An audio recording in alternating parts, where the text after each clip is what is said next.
Pokoknya penuhi aja. Penuhi aja. Lu nanti mau akan mencapai satu titik. Ya, lu yang seneng namanya cewek, bahagia. jalan. Lu mau berhubungan sebelum nikah, nggak apa-apa kalau lu Jalanin bahagia. aja. Itu berarti asal lu bahagia. Asal lu bahagia. Makanya orang-orang barat tuh sering bilang gini, do what makes you happy. Jadi kalau itu membuatmu bahagia, silakan. Iya, aku YOLO sering juga banget, kan. Betul. Jadi aku sering banget dengerin kata orang gini. Bapaknya bilang, jadi kamu kan cowok, kamu pengen jadi cewek. Kalau kamu bahagia, jalanin aja.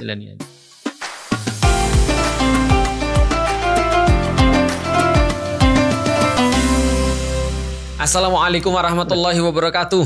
Waalaikumsalam warahmatullahi Alhamdulillah wabarakatuh. kita masih berjumpa lagi di program Reconnect with Al-Quran. Sebuah program yang insya Allah akan menemani Ramadan teman-teman kita di Ngaji TV sampai dengan akhir nanti, sampai 30 hari kita insya Allah. Ramadan. Dan insya Allah hari ini kita masih bersama dengan ketua Yuk Ngaji kita yang invisible. Nanti akan ada komen nih. Wah, saya seneng banget program Reconnect with Al-Quran. Apalagi yang kali ini nih. Nah, terus dia tulis di bawah. Seru banget pembahasannya Ustadz Felix gitu. Gak ada antum. Yang berdua itu loh yang kita yang mana? Tentang Pilpres itu loh. Oh, itu juga sama? Sama itu. Tulisannya apa? Iya. Hebat banget Ustadz Felix membahasnya. Padahal jelasnya di situ antum ya. Itu kan bintang tamunya aku. Iya betul. Padahal antum bintang tamunya ya. Iya, bintangnya terlalu jauh. Iya betul. Mungkin siang hari ya bintang gak kelihatan. Jadi kita masih berbicara tentang bagaimana kita connect dengan Al-Quran. Dan kemarin sama Mas Husen kita udah bahas banyak ya tentang bagaimana kita tuh bisa connect dengan Al-Quran dari berbagai macam segi. Karena sebenarnya Al-Quran itu ya relate dengan semua hal. Dia relate dengan seni. Dia relate dengan kehidupan dan segala macam. Nah, pada hari ini kayaknya ini adalah tujuan daripada Al-Quran sebenarnya ya. Happiness. Kenapa harus ada yang ikon itu, Mas? Ya itu kan kalau kita ketik happy keluarnya icon gitu. Oh ya, kalau kita ketik happy begini. Happiness itu apa, Mas? Gimana, Mas, yang mau dibahas? Happiness itu kan menurut orang sederhana ya. Ya.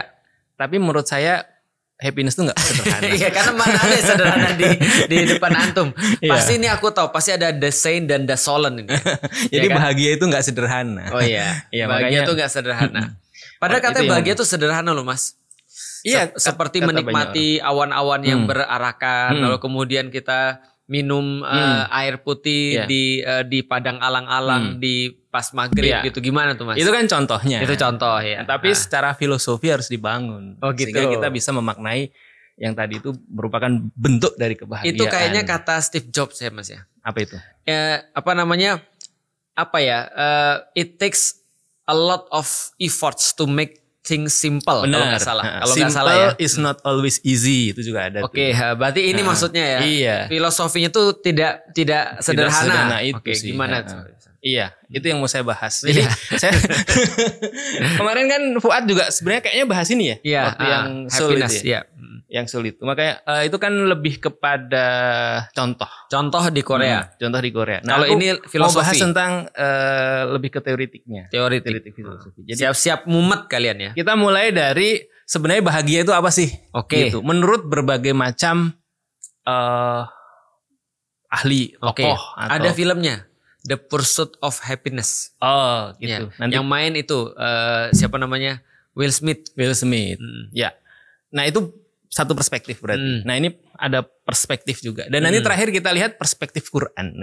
Karena kan kita belajar reconnect with Al-Quran ya. Dan ini Mas, The Longest Study itu juga tentang happiness. Iya.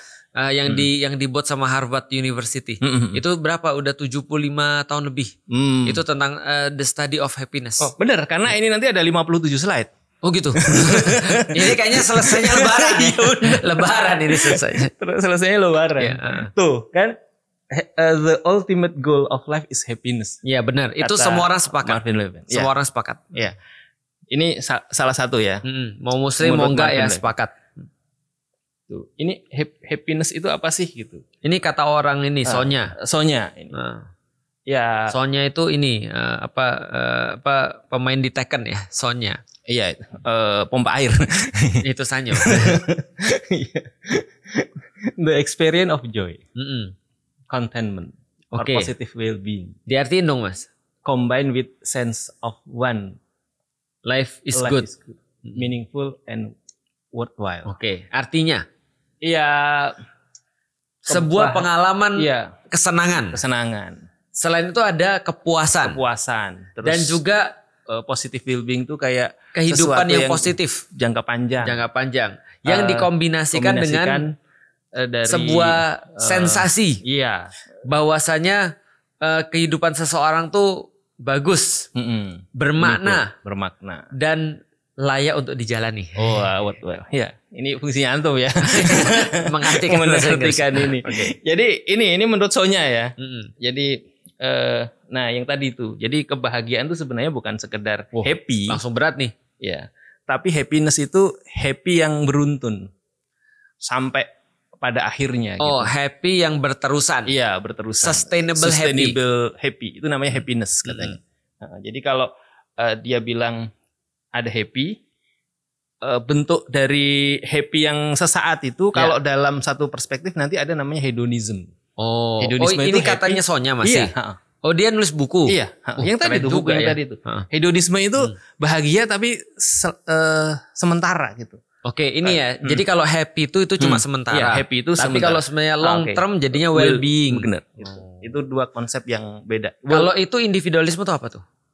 Jadi bisa jadi dia hanya mementingkan diri sendiri. Kemudian misalnya minum-minuman keras gitu ya. Mabok itu kan happy katanya. Iya. Gitu. Bahasa kita pelarian berarti Mas ya. Gitu. Tapi ya udah short term. Tapi dia tidak menghasilkan long term happy atau happiness. Berarti kira-kira gini, kalau kita mau relatein di kehidupan kita tuh ketika kita dapat masalah, kita pasti mau menyelesaikannya dengan cara mencari kebahagiaan. Iya benar. Tapi kalau kita mencari kebahagiaannya yang short term, nanti dia akan balik lagi rasa sedih itu. Dan itu bukan happiness. Itu bukan happiness. Happy aja. Berarti tipuan lah ya. Tipuan. Nah, dia memilah menjadi dua itu. Nah itu sekarang menurut Michelle. Michael. Ini Michael ya? Ya, Graham Michael. Graham Michael, the value of life satisfaction. Bahwa sukses adalah makna atau nilai daripada kebahagiaan adalah nilai daripada kepuasan diri. Ya. Oke, berarti ada orang yang kalau misalnya dia itu targetnya rendah dapat itu dia bahagia. Kalau dia targetnya tinggi dapatnya segini nggak bahagia. Jadi ini menentukan bahwa belum tentu orang yang kaya itu dalam bahagia. arti udah punya mobil Pajero gitu ya, punya rumah bertingkat-tingkat gitu. Itu belum tentu itu bahagia. Iya, bisa jadi dia bahagia banget ya. Bisa jadi itu bahagia banget. Karena itu tadi value-nya lebih rendah dari itu. Tapi kalau value-nya lebih tinggi dari itu, yang disebut bahagia, misalnya aku pengennya punya yacht atau punya kapal pesiar, aku pengennya punya bukit yang di sana ada village atau apa gitu. Yang orang anggap itu sudah merupakan sesuatu yang ini udah bahagia, ternyata enggak. Apa yang diidamkan oleh orang lain dia udah punya. Tapi karena dia punya idaman yang lain dia belum bahagia. Jadi tergantung pada kepuasan hidupnya kayak apa. Jadi dia mau membuat value-nya di titik mana. Itu menurut Graham. Nah ini ada riset nih. Menarik. Yang menunjukkan bahwa kebahagiaan itu nggak ditentukan oleh materi. Orang Jakarta nggak masuk bahagia tuh Mas. Makanya itu saya pas baca ini kan indonesiabaik.id, nanti bisa di search lah ya. Ini surveinya BPS nih.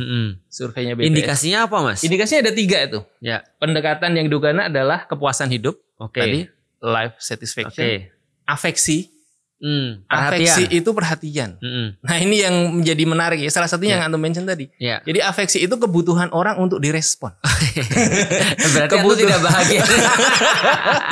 Enggak, ini fenomena sekarang. Itu afeksi itu menjadi sesuatu yang wajib gitu. Like, comment, share, bahkan dimention, di tag, disalamin sambil dilihat wajahnya gitu kan. Ada salaman gini aja ya. Betul. Dia tidak melakukan afeksi. Maka gitu. Banyak orang pergi ke Indomaret dan Alfamart ya. Karena disapa Selamat pagi kakak, selamat berbelanja. Terima kasih, selamat datang kembali gitu ya. Itu afeksi. Kalau itu eudaimonia itu sebenarnya konsepnya Aristoteles tuh. Dia bahasa Yunani. Eudaimonia itu swasembada kebahagiaan. Gimana swasembada kebahagiaan? Jadi swasembada pangan aku tahu. Jadi dia tetap bahagia di situasi yang sulit. Oke, jadi kemampuan untuk mempertahankan. Aku tahu. Kemampuan untuk bahagia. Kemampuan untuk mempersepsikan sesuatu. Contoh misalnya ada yang hilang, ya udahlah baru hilang. Setidaknya kita masih hidup. Itu orang-orang Jawa tuh kayak gitu ya. Untung masih hidup. Untung baru cuma hilang satu kaki. Bener. Nah, kayak gitu-gitu. Eudaimonia tuh kayak gitu. Jadi itu 3 parameter. Saya nggak tahu apakah ini kualitatif atau kuantitatif. Jelas kualitatif. Iya bisa jadi sih, tapi di sini nggak dijelasin. Ya masa dia ditanya berapa kali kamu puas dalam hidupmu itu kan ya. Berapa lagi yang kamu dapat gitu. Ya harusnya sih kualitatif. Iya, kualitatif. Yang belum tahu ya kuantitatif itu kan biasanya berdasarkan persentase angka gitu ya. Misalnya ada di satu kelurahan yang berjumlah 3.000 orang, ada satu nih yang sering bikin masalah. Iya. Yang sering bikin problem. Satu orang nih dari 3.000 orang nih. Itu secara statistik kuantitatif. Karena hanya satu dari 3.000 pencilan. Itu artinya tidak dihitung biasanya. Tapi kalau kualitatif itu bisa menjangkau satu itu siapa? Dan kenapa? Ternyata setelah di riset kualitatif satu itu ternyata lurahnya. Itu pendekatan Lurah ya. Iya, itu pendekatan kualitatif. Dia bisa menjangkau lebih dalam. Mungkin ini. Jadi ini berarti kualitatif ya. Maluku Utara. Apa Kalimantan Utara. Iya. Wah, ini dong. Bentar lagi jadi IKN. Deket IKN. Kan itu Kalimantan Timur kan. Maluku, Jambi. Berarti sebenarnya kalau menurut Graham tadi semakin sedikit dia punya semakin sedikit dia punya plafon ekspektasi, maka dia semakin bahagia. Tapi belum tentu benar juga ya. Ya oke. Itu juga yang dibilang sama orang-orang stoik kan. Ya jangan berharap, jangan punya ekspektasi. Ya jangan berharap kamu bahagia. Ya betul. Tapi kita lagi nggak bahas stoik ya. Ya oke. Kita akan bahas sesuatu yang lebih tinggi daripada itu. Iya, jadi ini definisi kebahagiaan. Nah, kalau istri saya bilang bahagia itu apa sih? Aku pernah nanya. Itu segala sesuatu yang diawali dengan alhamdulillah. Jadi sesuatu yang udah alhamdulillah itu berarti sudah menyenangkan, cukup gitu. Kayaknya enggak juga deh. Karena kalau alhamdulillah ala kulli hal gitu kan ya, itu agak sedih sebenarnya. Ya itu eudaimonia tadi. Oke.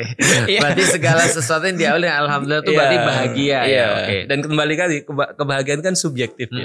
Iya. Oke. Nah, ada istri orang enggak? Enggak ada. Aku belum pernah riset. Riset belum pernah. Ini dia. Oh, ini ya. Jadi menurut Mark Williamson. Ya. Kebahagiaan itu apakah ini judul risetnya menarik, apakah bahagia itu bisa diukur? Ya. Jadi berbeda-beda ya. Jadi ketika orang itu memaknai bahagia di sini itu bisa macam-macam, bisa tergantung pada konteks. Yang jelas tergantung pada konteks, bisa culture, bisa agama, umur, bisa usia, ekosistem di mana dia tinggal, education di mana dia tingkat pendidikan dan lain-lain. Berarti sebenarnya apapun yang menjadi dasar-dasar yang kita punya itu bisa jadi membuat bahagia itu berbeda-beda. Tergantung konteksnya. Misalnya kita makan di restoran cepat saji. Itu bagi anak-anak yang muda, anak-anak remaja gitu menyenangkan itu.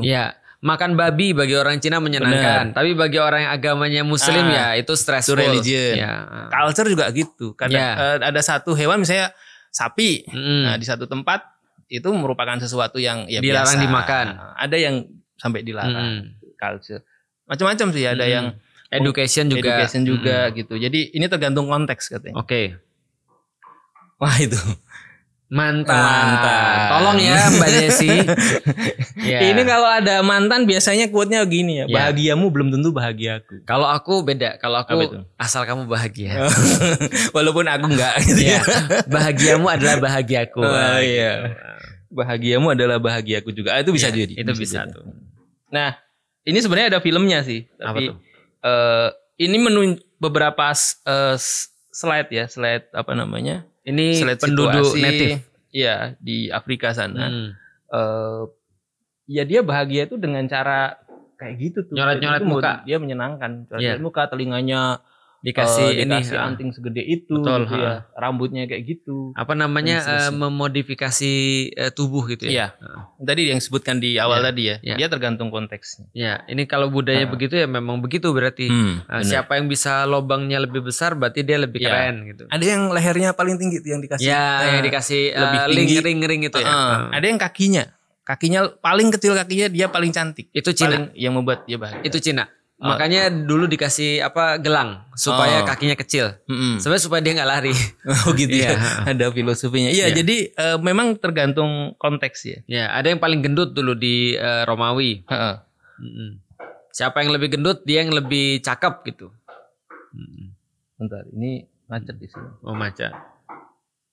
Nah, gini. Ini kata siapa lagi nih, Mas? Ini konsepsi saya. Kok nggak dikasih tahu di bawah? Kebahagiaan adalah konsep tentang pencapaian ide, proses dan tujuan dalam memenuhi kebutuhan hidup ideal. Sebentar. Konsep tentang pencapaian ide, proses dan tujuannya dalam memenuhi keperluan hidup ideal. Berarti sebenarnya kalau kita sudah punya ide, lantas kita memproseskan diri kita menuju ide itu juga bahagia. Iya.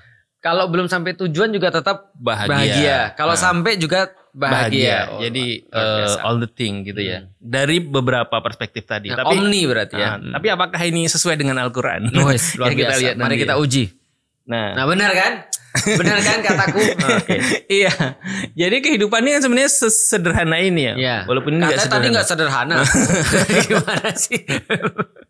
Jadi ada sesuatu yang ideal, ada yang faktual. Ya, oke. Nah, jaraknya kan namanya masalah tuh ya. Begitu masalah itu 0, jadi delta S-nya 0. Ya. Jadi jaraknya 0. Ya, baru nggak ada masalah. Itu nggak ada masalah. Idealnya punya gaji 100 juta per bulan. Ternyata faktanya gajinya cuma 10 juta. Berarti selisihnya 90. 90 itulah jarak masalah.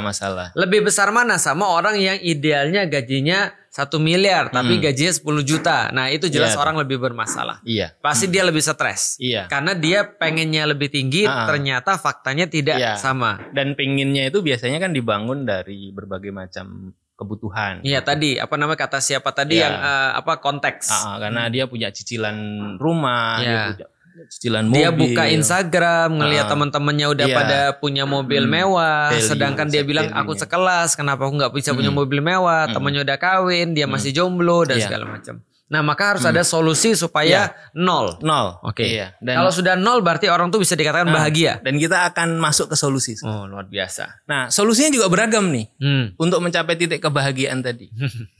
Ini ada yang namanya teori kebahagiaan, tapi menggunakan kimiawi otak. Tahu aku nih kayaknya nih. Ada nanti yang kedua menggunakan piramida Maslow. Yang ketiga teori potensi dan visi. Maslow itu temennya Mas Wimar ya. Iya. Jadi ini orang kan tadi udah berpikiran nih bahagia tuh kayak gini. Berarti ini maksudnya 3 ini bisa dipakai atau ini lagi bahas masih? Kita akan bahas. Oh, masih bahas. Untuk mencapai orang bahagia. Kalau tadi kan bahagia itu apa sih? Oke. Menurut berbagai macam sudut pandang.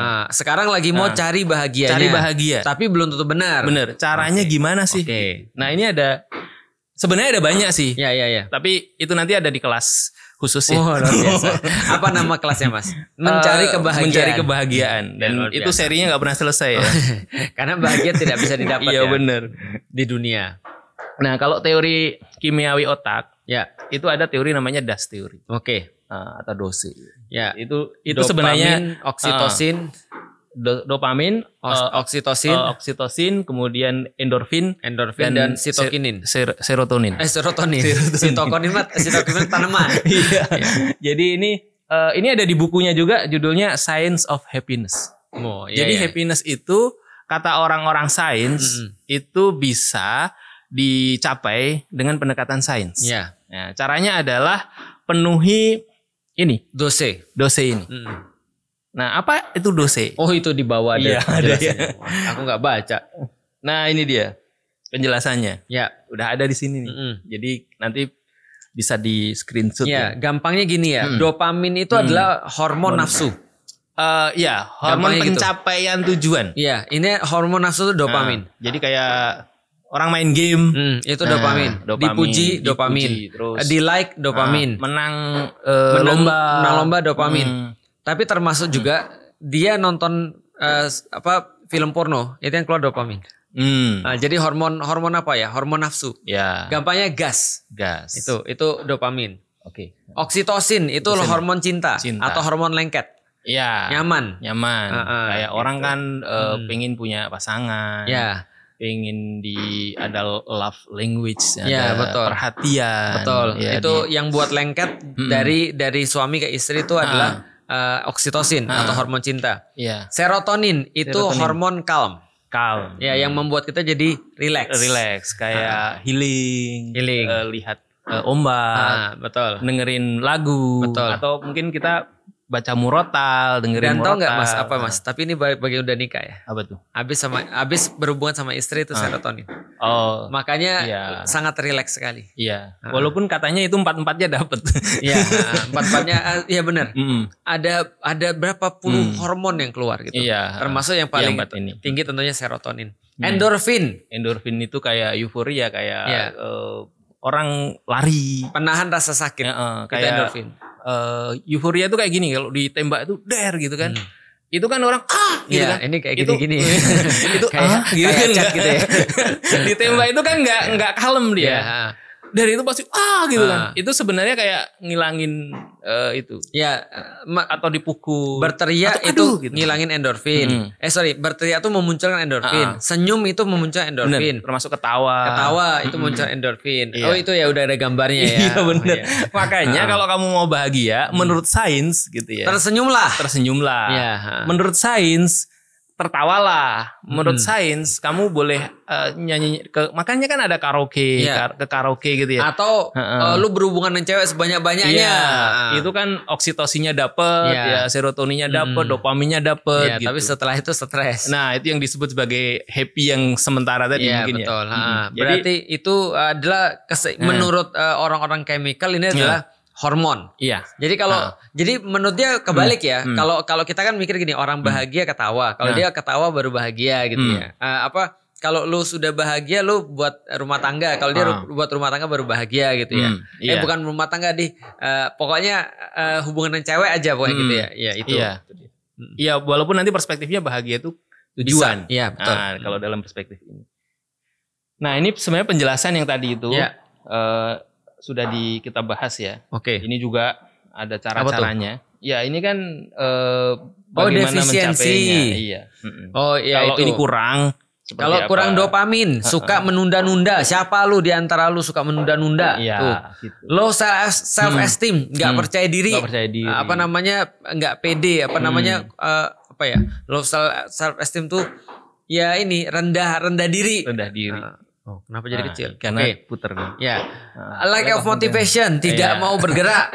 Low energy sama mager. Inability to focus, banyak distraksi. Anxious, pokoknya rasanya kayak nggak tenang. Hopeless, nggak punya harapan, mood swing. Kayaknya Gen Z ini. Bukannya mereka kebanyakan dopamin tuh mereka tuh.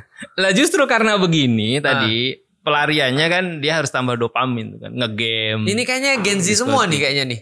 Bisa jadi, tapi generasi kita juga ada kayak gini. Maksudnya orang-orang milenial, orang-orang X juga ada kan. Aku tahu yang nomor 1 di siapa nih. Saga.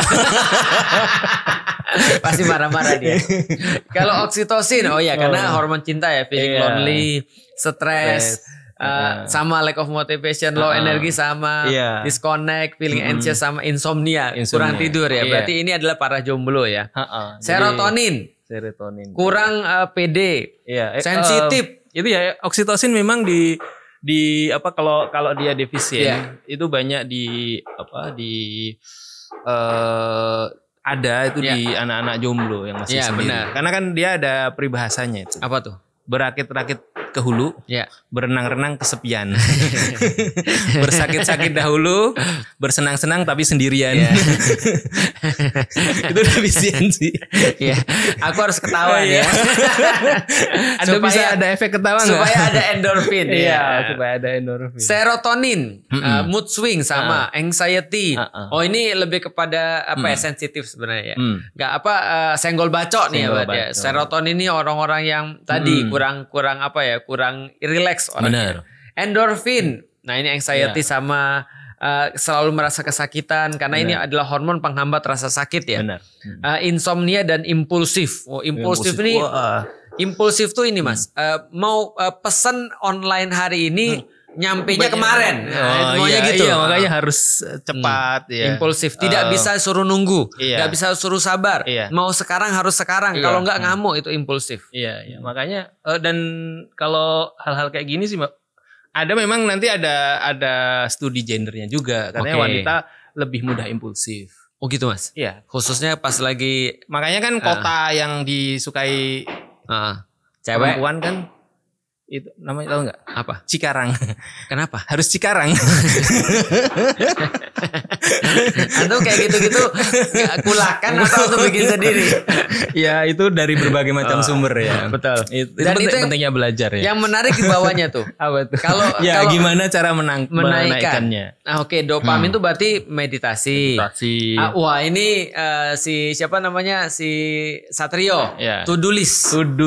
Supaya dia nggak stres kan. Kalau aku malah stres, to do list gimana tuh Mas? Ya itu berarti kan tadi standarnya beda-beda.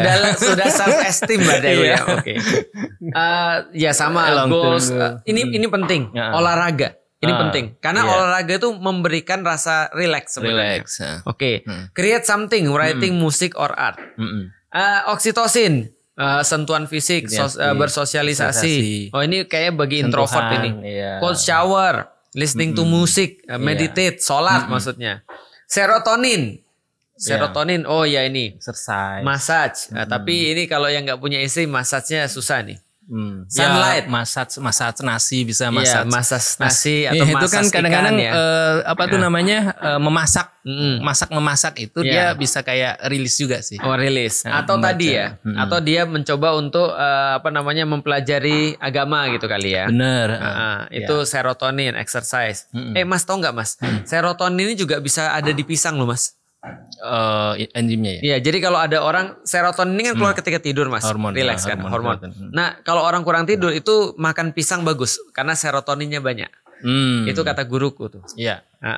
Nah, lalu kemudian endorfin. Nah, ya lu tertawa lah, lalu kemudian ya scratching, massage, ya intinya aktivitas positif ya. Oke. Iya, jadi ini pendekatan sains ketika ingin bahagia. Pertanyaannya, apa tuh? Itu kan banyak semuanya tuh exercise. Tapi kenapa kenapa ada atlet bunuh diri? Nanti ada jawabannya di sini. Iya, jadi apakah ini salah? Tunggu dulu. Tunggu dulu. Nah, ini ada beberapa kayak gini nih. Macet parah. Kendaraan di puncak tidak bergerak 12 jam. Aduh. Ini kalau dalam situasi kayak gini gimana nih? Aku pulang ya. Ya, putar balik. Padahal kan biasanya orang ke puncak itu maunya kan rekreasi. Ya, maunya happy. Malah healing. Sampai sana stres. Malah sampai sana stres. Jadi ini fenomena ketika orang itu ingin mencapai sesuatu, kadang-kadang dia juga nggak dapet gitu dengan cara tadi gitu, karena ada sesuatu yang lain gitu. Ya pulang healing malah overthinking karena ya itu macet, uang habis, capek dan seterusnya. Dan kerjaan masih menunggu. Tapi kalau kita misalnya lagi tawaf, macet, berdesak-desakan, tapi tawaf nih, itu situasinya sama nggak kira-kira? Misuh. Lagi ikhram ya. Tentu kita akan bersabar. Karena kita punya tujuan yang sangat mulia. Iya. Nggak jadi ya Allah nggak apa-apa ya Allah walaupun macet mudah-mudahan aku dapat tambahan pahala. Tapi tetap bahagia. Beda dengan situasi karena yang sudah pertama sampai tadi. di sana. Ya kayak gitulah. Jadi ini membahas bahwa proses pencapaian dari ingin bahagia itu punya beberapa aspek juga. Ya, bahwa tujuan tuh mempengaruhi standar kebahagiaan. Benar. Nah, ada teorinya. Dan nama teorinya adalah needs theory. Needs theory. Perlu teori. Oke. Bukan, ini teori kebutuhan. Teori kebutuhan. Teori tentang keperluan atau kebutuhan. Iya, benar. Maslow. Aku baru baca. Aku kayaknya harus baca bawahnya dulu. Iya. Jadi yang pertama tadi untuk mencapai kebahagiaan, kita bisa melihat dari pendekatan kimiawi. Hormon, enzim gitu ya. Dan itu tadi tuh gambarannya. Dia ada yang model-model kayak tadi itu. Ada dopamin, ada oksitosin, ada serotonin, dan endorfin. Kalau mau bahagia, ya udah penuhi itu. Caranya yang tadi itu. Nah, yang kedua, kita pendekatannya adalah pendekatan teori kebutuhan. Teori kebutuhan ya. Karena kan orang bahagia itu ketika kebutuhannya tercapai. Ini piramida Maslow ya? Bener.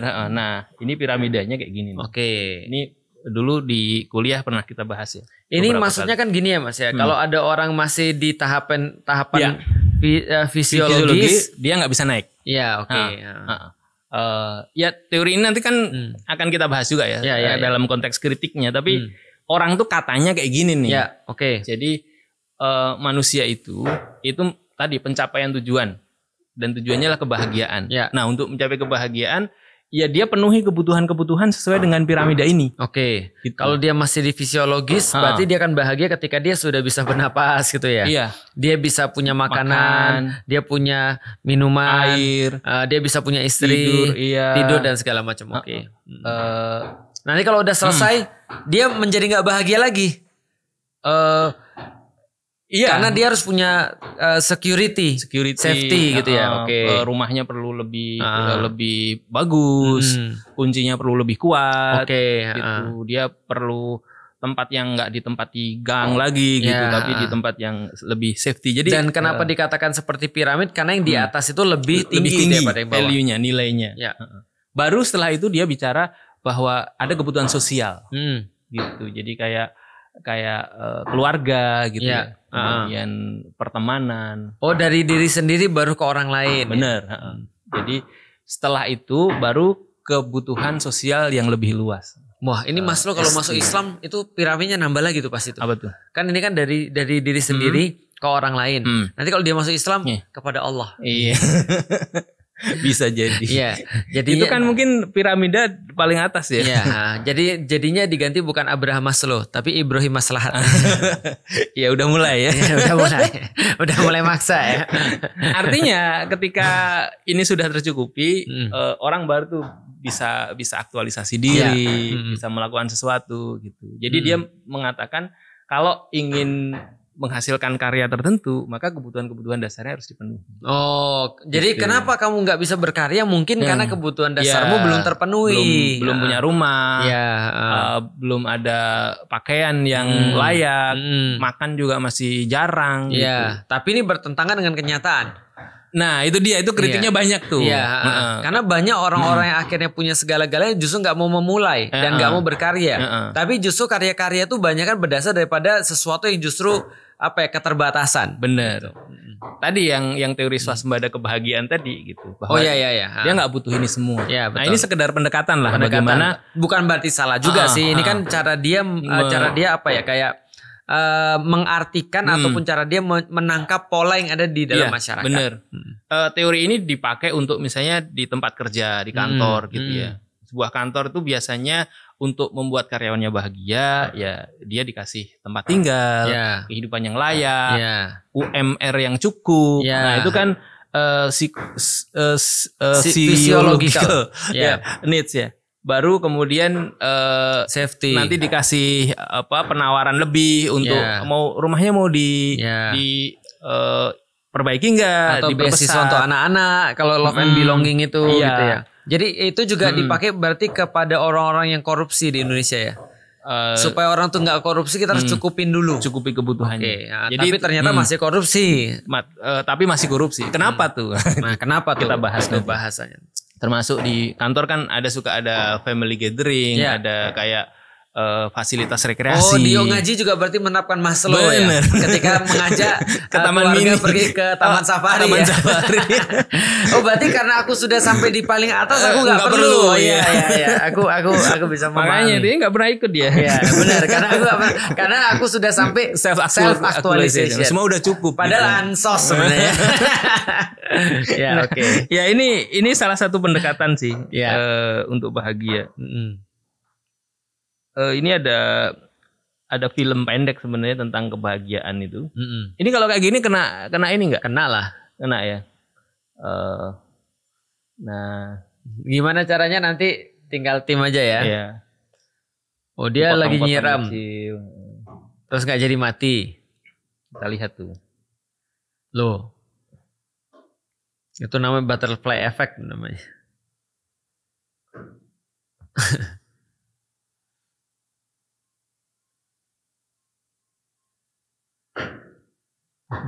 Jadi ini kayak kilas balik kehidupan gitu. Ternyata sangat singkat sekali. Iya. Ini tentang manusia kan. Ternyata kehidupan tuh singkat ya. Nah, sebelum dia jatuh sampai bawah itu diputerin tuh. Perasaan tadi dia belum tua deh. Udah ya? Udah. Oh, 2000 udah ganti komputer baru ya.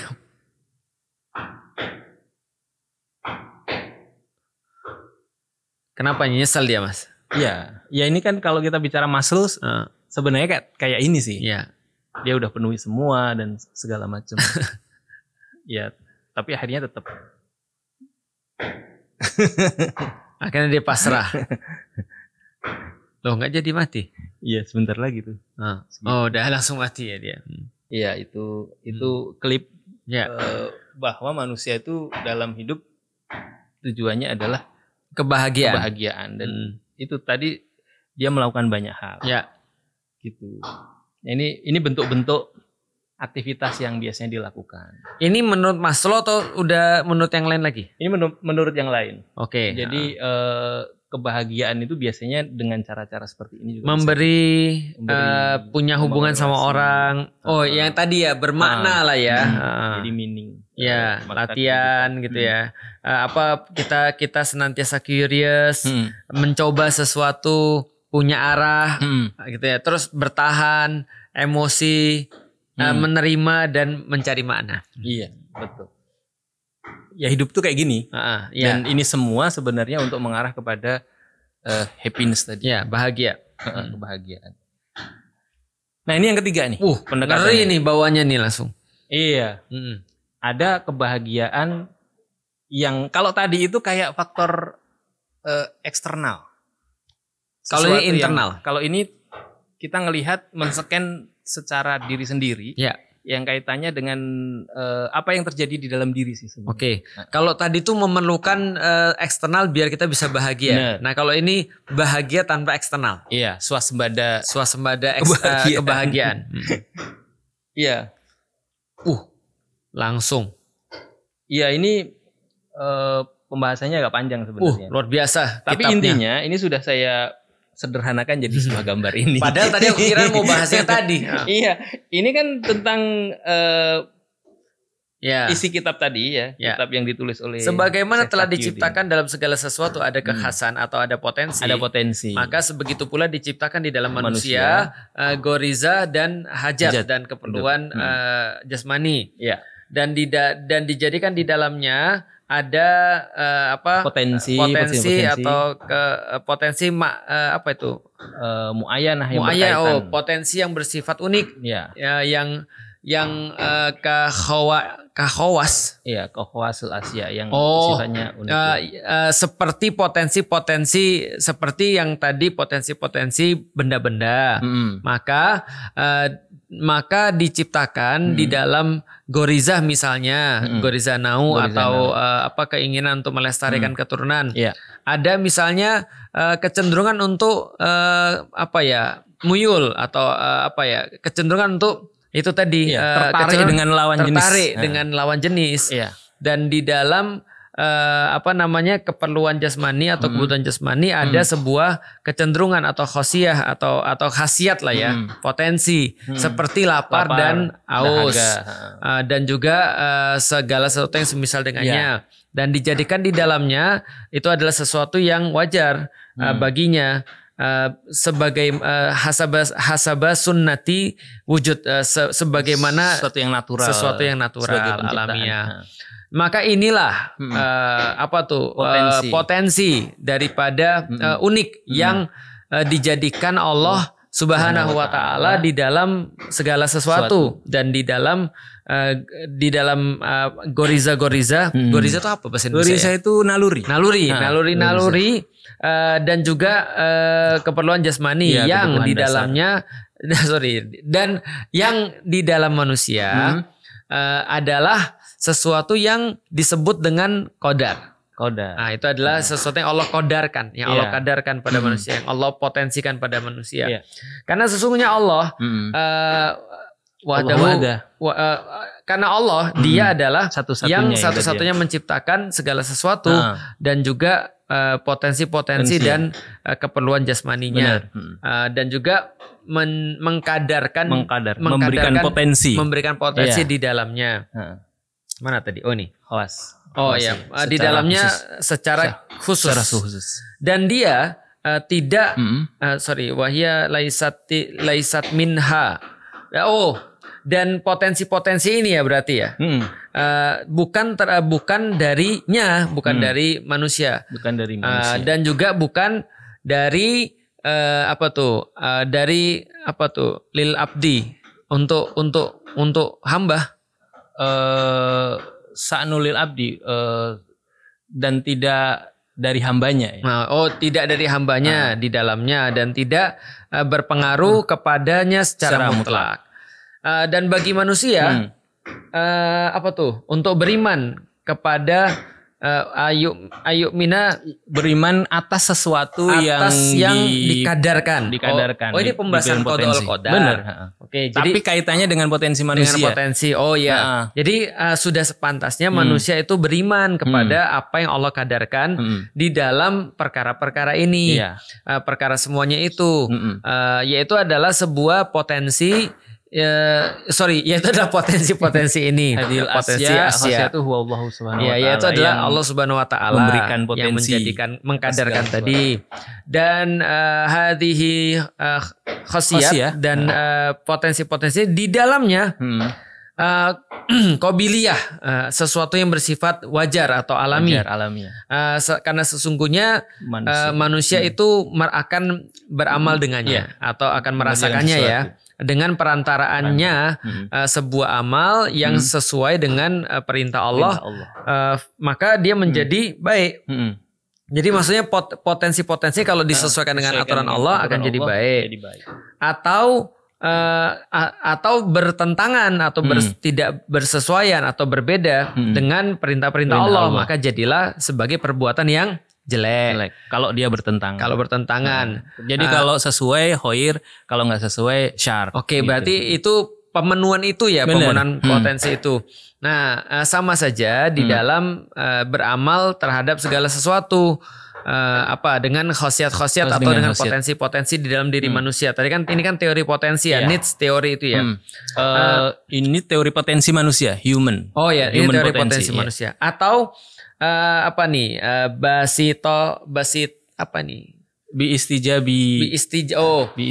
atau dengan menerimanya, dengan istijabah dengannya pada goriza-goriza dan hajatul dawiyah dan juga terhadap keperluan jasmani. Khairon in kanat hasaba awamirillah, maka itu adalah baik kalau itu sesuai dengan perintah Allah dan juga larangannya, gitu kan ya. Itu semua jadi baik kalau maksudnya kalau menurut perintah Allah dan menjauhi larangannya. Wasyaron dan menjadi buruk andaikan dia bertentangan dengan apa perintah Allah dan juga apa yang dilarang oleh Allah. Jadi ini pandangan yang beda dengan yang depan tadi.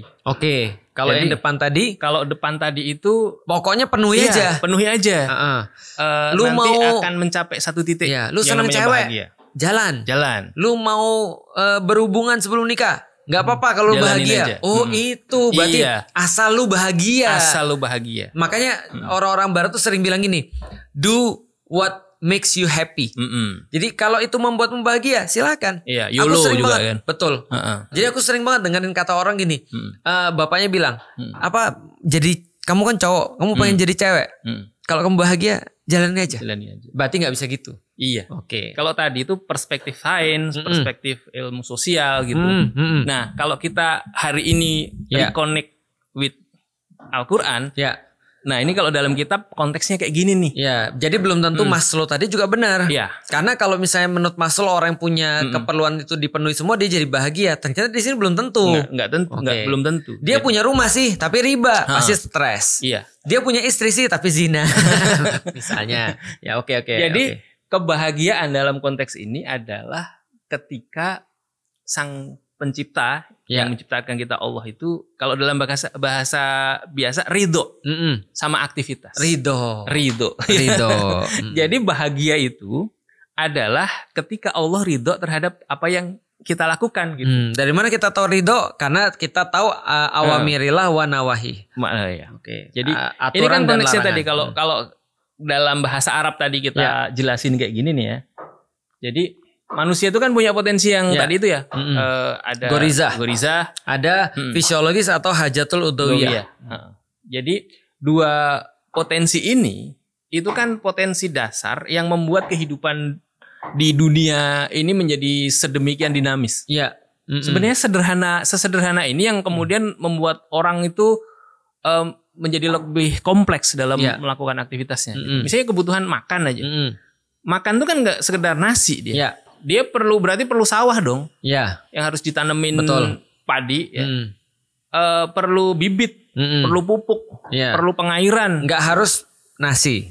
Tapi bisa jadi bubur. Ketupat gitu. Itu lebih kompleks. Yang di dalam piring kita ketika kita sahur tadi misalnya, itu kan ada nasi, ada ikan. Ikan kan dari laut, ada nelayan kan di sana berarti. Kan nggak mungkin ikan itu datang sendiri. Ada mungkin tapi di zaman Yahudi. Oh, ada itu ya. Ada ikannya datang sendiri. Jadi kebutuhan-kebutuhan ini itu membentuk sebuah sistem kompleks kehidupan kita yang tadi ini membuat kita ini jadi pengen bahagia dengan segala sesuatu yang ada. Gimana sih ngejelasinnya? Jadi ini ada satu kehidupan yang kompleks nih, dan kita pengen bahagia. Nah, di tengah kompleksitas ini itu kita mau dengan cara apa gitu kan. Nah, kalau yang tadi ya udah penuhi saja kebutuhan-kebutuhan semuanya. Kayak tadi. Karena cuma manusia itu cuma hormon. Tapi ternyata kalau dalam pandangan yang ketiga ini gitu ya. Bahagia itu ketika kebutuhan-kebutuhan yang ada dan tujuan-tujuan yang ingin dicapai itu dilakukan dengan cara itu tadi, mentaati apa yang diperintahkan oleh Allah, kemudian menjauhi apa yang dilarang oleh Allah. Aku tahu. Standarnya kebahagiaan sebelum yang semua sebelum Islam yang kita bahas ini adalah standar kebahagiaannya itu senantiasa sesuatu yang selain Allah. Benar. Tapi di dalam Islam mencoba memindahkan standar kebahagiaannya adalah pada apa yang Allah mau. Allah mau. Maka ketika standarnya sudah berubah pula semuanya. Ibarat gini, kalau seandainya kita lagi main basket nih, basket itu kan ada karena ada aturan-aturannya dan tujuannya apa. Tapi begitu aturan-aturannya dan tujuannya jadi berbeda, maka permainan juga berbeda. Karena full turnamen sama 3-on-3 kan beda. Nah, 3-on-3 kan ringnya cuma 1. Betul. Pemainnya cuma 3. Gitu. Jadi ini kayak memindahkan standar tadi sih. Kalau paling gampang gini, kalau kita lagi main balap lari, yang menang adalah yang paling belakang. Nah, itu sudah diubah semuanya. Jadi semua aturannya karena itu semuanya juga berubah. Oke, kayak gini itu maksudnya. Jadi yang ketiga, yang ini tadi adalah yaitu standar kebahagiaan itu bukan lagi menjadi bahwa ini terpenuhi atau apa yang ingin aku inginkan tercapai gitu, tapi yang Allah mau. Tapi menjalaninya pun sudah menjadi sebuah kebahagiaan. Bener. Mengetahuinya pun sudah merupakan kebahagiaan. Jadi maksudnya adalah kita tuh kalau kayak misalnya lari, kalau selama ini di dunia orang bilang, lu kalau bisa jadi juara 1 lu baru bahagia. Tapi Allah kalau bisa di dalam Islam nggak usah. Lu berada di sini aja lu udah bahagia. Oke. Dan itu bahagia. Dan orang bisa begitu loh. Gitu dengan potensi tadi. Betul. Maksudnya Allah tadi di dalam kitab tadi ya. Itu digambarkan bahwa potensi manusia itu terdiri dari yang tadi itu bisa membuat kebahagiaan dengan apa yang dilalui tadi, baik mulai dari perencanaan, mulai dari proses sampai dia memenuhi hasil akhirnya. Sehingga kayak tadi tuh kita perlu nggak sih belajar dopamin, oksitosin, endorfin, kemudian serotonin? Tetap perlu. Karena begitu kita memahami skenarionya ternyata apa yang Allah mau kita lakukan, apa yang Allah nggak mau kita tinggalkan. Tetap kita bisa perlu, dipakai tadi kan frame tadi. Kita mau, kita lagi capek nih. Berarti kita perlu rilis. Betul. Dengan cara apa? Ya banyak tidur. Akhirnya kan tidur itu menjadi ibadah. Betul. Karena dia punya tujuan. Sama kayak ketika orang Muslim memahami teorinya Maslow, dia tetap bisa gunakan itu. itu bisa menjadi acuan gitu bahwa oh iya nih aku penuhi kebutuhan pokok supaya bisa makan. Aku kan perlu makan untuk bisa sholat. Ya, kata Rasulullah makan tuh untuk menegakkan punggung. Iya. Supaya bisa sholat. Aku perlu sehat untuk bisa memberi kajian.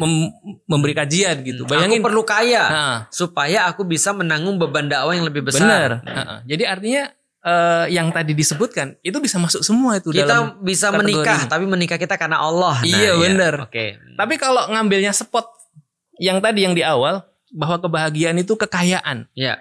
Maka yang akan dia kejar adalah kekayaan. Ya. Dan artinya orang miskin nggak punya potensi kaya. Benar. Dan itu belum tentu ketika dia sudah kaya itu bahagia. Ya. Kayak betul. Tadi tuh. Ya. Di provinsi di Indonesia. Ya, betul. Nggak masuk tuh. Atau atlet-atlet banyak bunuh diri. Iya. Orang yang sudah sampai pada peak daripada kehidupan dia, peak popularity atau peak wealth dan segala macam, malah menemukan kekosongan di dalam hidup dia. Ini menjawab Void. tadi apakah orang yang suka yoga itu lantas bahagia?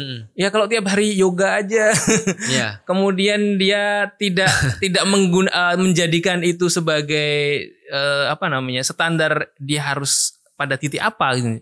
Ya dapatnya itu Aku aja. tahu gitu. yang lebih mudah lagi. Siapapun yang menjadikan dunia sebagai tujuan itu pasti nggak bahagia. Walaupun tadi teori-teori tadi menjadikan dunia sebagai tolak ukur kebahagiaan.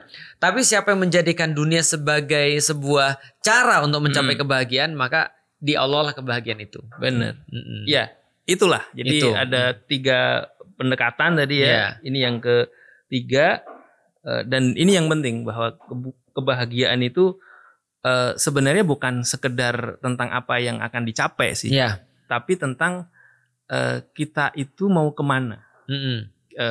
Kita itu dari mana? Dari mana? Dan akan kemana? Begitu. Dan akan untuk apa? Untuk apa? Nah, yuk ngaji kawan. Nah ini, jadi kita harus paham ini supaya kita memahami kebahagiaan. Oke. Ya walaupun kalau dalam berbagai pendekatan Quran nanti kita juga akan bisa ngelihat segala sesuatu jauh lebih detail sih. Misalnya. Al-Qasas ayat 77 ini wabtaghi fima atakallahu daral akhirah wala tansa nasibaka minad dunya wa ahsin kama ahsanallahu ilaika wala tabi wala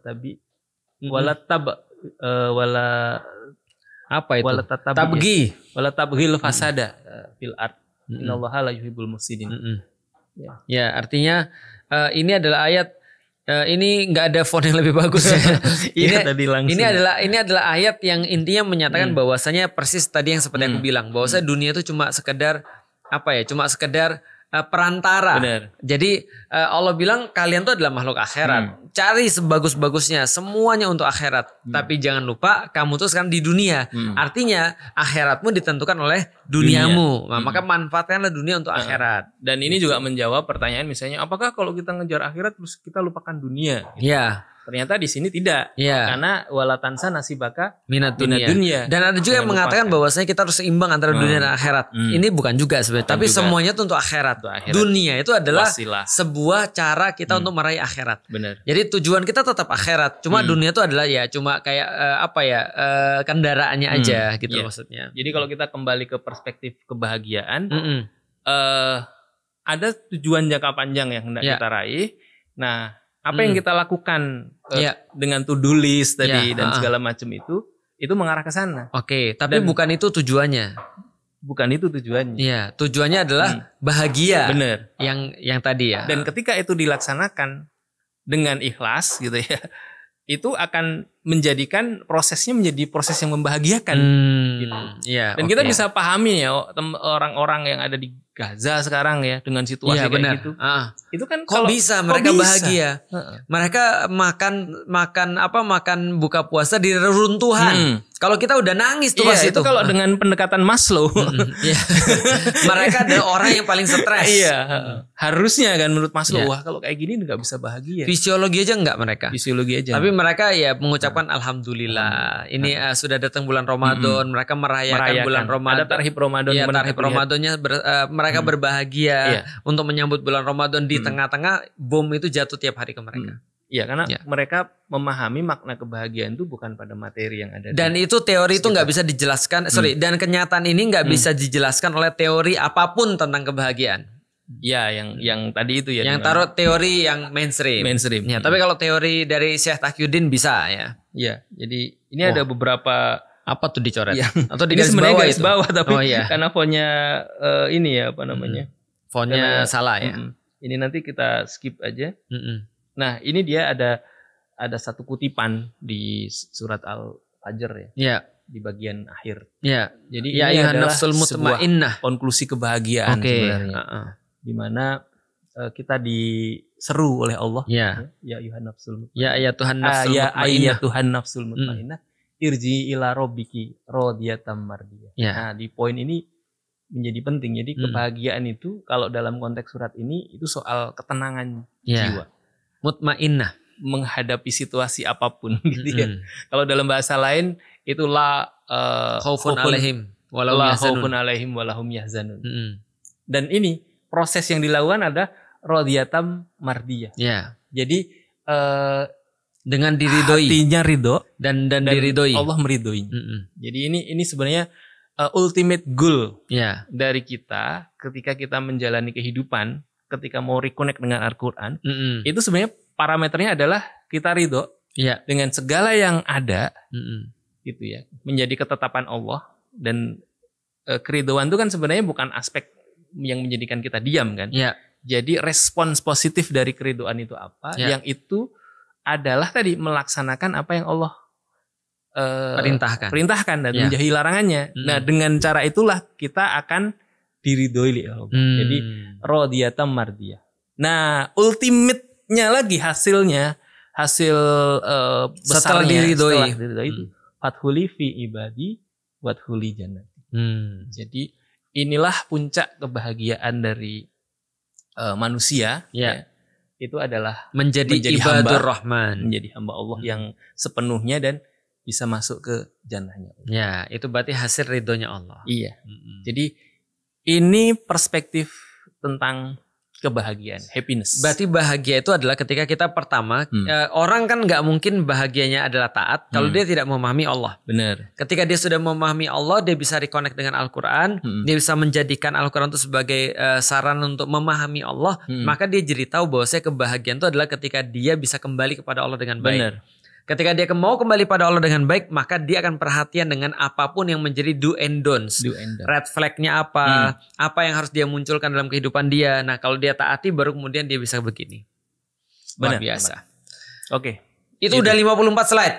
Itu ada beberapa lagi sih, tapi kita cukupkan sampai di sini. Luar biasa. Selebihnya kita akan bahas lebih detail nanti di event yang lebih lain. Detail. Baik, ini teman-teman sekalian ini penting banget karena manusia itu mau ngapain aja pasti mau bahagia. Benar. Dia nikah dia mau bahagia, dia kerja dia mau bahagia, dia mau jadi anak-anak yang berbahagia, dia mau jadi orang tua yang berbahagia. Tapi orang fail untuk berbahagia karena dia nggak ngerti, karena dia masih mengira bahwa bahagia itu ada di luar daripada Allah. Ada pada materi. Sedangkan berapa banyak contoh yang justru sudah dilihat bahwa saya bahagia itu bukan materi.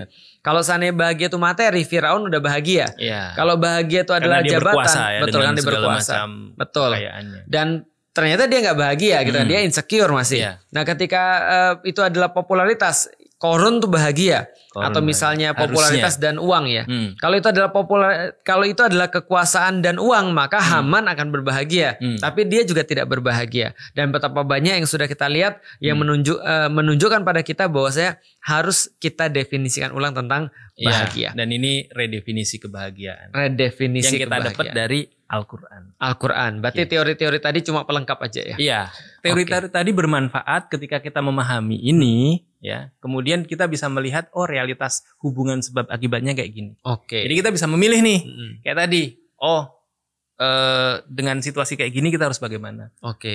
Menenangkan hati, ada nih jalan keluarnya, ada sholat misalnya. Ada misalnya menyantuni Dan kadang-kadang cuma dengan perspektif aja. Iya, saya sedih banget ayah saya meninggal. Loh kan bagus ayahnya meninggal. Tapi meninggalnya kan dengan kebaikan. Dia sudah jadi muslim. Gitu. Kayak saudara-saudara kita di Gaza. Orang-orang bilang kesian banget ya orang-orang di Gaza. Mereka bilang lu kali yang kesian. Gua mau udah selesai ujian. Lu masih ada ujiannya. Gua mau udah selesai. Iya. Karena perspektifnya ini. Iya betul. Perspektifnya adalah Islam. Allah. Baik teman-teman sekalian. Nanti insya Allah kita lanjut dalam episode berikutnya. Jangan lupa setiap jam 4 selama bulan Ramadan. Kita akan nemenin teman-teman sekalian untuk reconnect dengan Al-Quran. Assalamualaikum warahmatullahi wabarakatuh.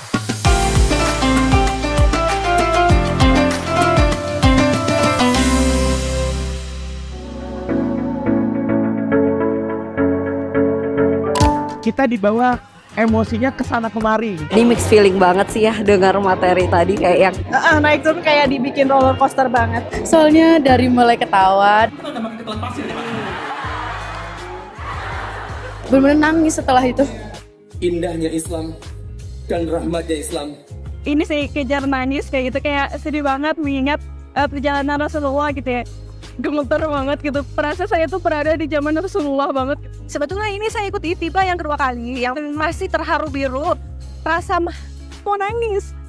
Rasa malu luar biasa gitu. Kayak aduh, kita layak kayak disebut umatnya Rasulullah gitu. Ternyata mengikuti itu gak sekedar nge-following tren doang.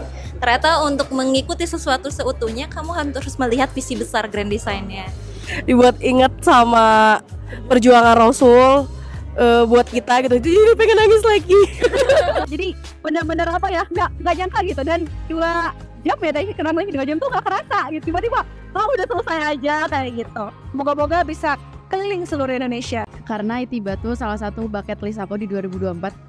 Worth it banget kalau bisa diadain tiap tahun sih sebenarnya. Bahkan tiap bulan kalau bisa diadain. Pokoknya worth it banget, harga berapapun harus banget ikutan. Yang belum ikutan harus banget ikutan. Pokoknya nangis bareng-bareng, kita rindu sama Rasulullah bareng-bareng. Worth it banget.